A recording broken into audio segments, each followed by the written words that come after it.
Eu agradeço os questionamentos, senador Malta. Existe uma passagem na Carta de Tiago que a fé sem obras é morta. Então, mais do que falar de convicções, eu as lastreio em obras, prática. 34 anos de serviço público não são palavras ao vento. Por isso, eu quero manifestar enfaticamente toda a minha confiança no Supremo Tribunal Federal. É claro que, como instituição humana, ela não é perfeita, mas eu realmente não posso concordar com a ideia de que todos os ministros, todas as ministras que por ali passaram ao longo de décadas e os atuais sejam inimigos da nação. Realmente eu quero dizer que discordo de Vossa Excelência, claro que o senhor tem todo o direito de considerar o que quiser, mas eu realmente tenho, como brasileiro, muita confiança no Supremo Tribunal Federal como instituição. Como disse Campos Salles, o quarto presidente republicano, é a joia das instituições republicanas. Então, assim, considero e, portanto, remarco essa diferença em relação a Vossa Excelência. Sobre o ativismo judicial, em outro momento eu terei assim, o maior prazer de debater com o senhor, porque é um tema que remonta ao início do século XIX. A primeira decisão ativista da Suprema Corte dos Estados Unidos data de 1803, liderada por Chief Justice Marshall, num caso fundamental para a história do direito constitucional. Nós temos decisões ditas ativistas para todos os lados. O senhor sabe que no século XIX, a Suprema Corte dos Estados Unidos legitimou a escravidão. A Suprema Corte dos Estados Unidos, em 1896, consagrou a doutrina dos separados porém iguais, que permitia a segregação racial em escolas. Isso era ativismo.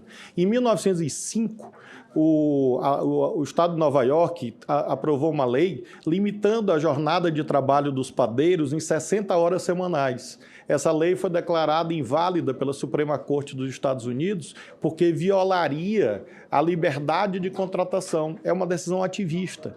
Então, não há decisões ativistas num só sentido. É um fenômeno realmente bastante antigo e que merece, sim, análise, até porque isso diz respeito ao elemento fundamental da lógica aristotélica que nós seguimos até hoje do governo moderado, que veio, obviamente, desembocar no pensamento liberal de Montesquieu, Locke e outros que conformaram a teoria da tripartição funcional do Estado. Então, eu terei, assim, o imenso prazer, porque discuto isso com meus alunos há 29 anos e considero que é um tema de alta importância. Em relação a convicções, na verdade, um juiz ele não pode sobrepor as suas convicções individuais em relação aos valores plasmados nas leis.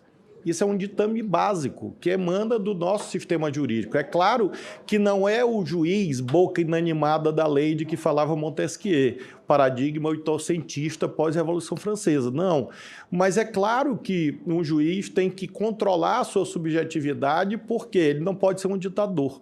Então, evidentemente, eu considero que convicções pessoais, muitas vezes fiz isso na minha vida de magistrado, 12 anos de magistrado, em vários tribunais, várias cortes.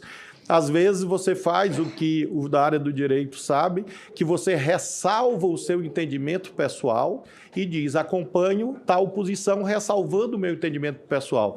Então, eu afirmo ao senhor que assim fiz durante 12 anos e assim seguirei fazendo, assim como a política ensina. Quando uma lei é votada, nenhum relator impõe a sua vontade. Ele precisa consertar com C, é preciso articular. E por isso mesmo, às vezes, você cede em relação às suas convicções pessoais para aprovar a lei. Então, eu acho que esse é o sistema institucional certo. Sobre convicções, eu creio que o senhor continua lendo a Bíblia. Eu tenho 3 passagens muito importantes que eu vou apenas mencionar e pedir que o senhor leia. Êxodo 16, sobre o maná que cai do céu. Mateus 25, sobre os pequeninos. E Atos dos Apóstolos 4.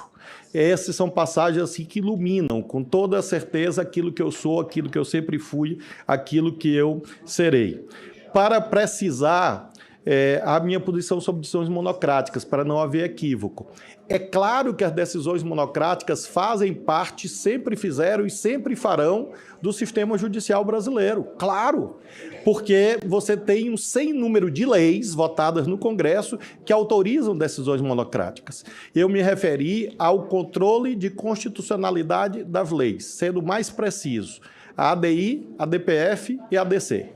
Processos de índole objetiva que fazem o controle de constitucionalidade das leis, e aí sim, repito o que eu disse, que decisões monocráticas nessa matéria são excepcionalíssimas, nessa matéria específica.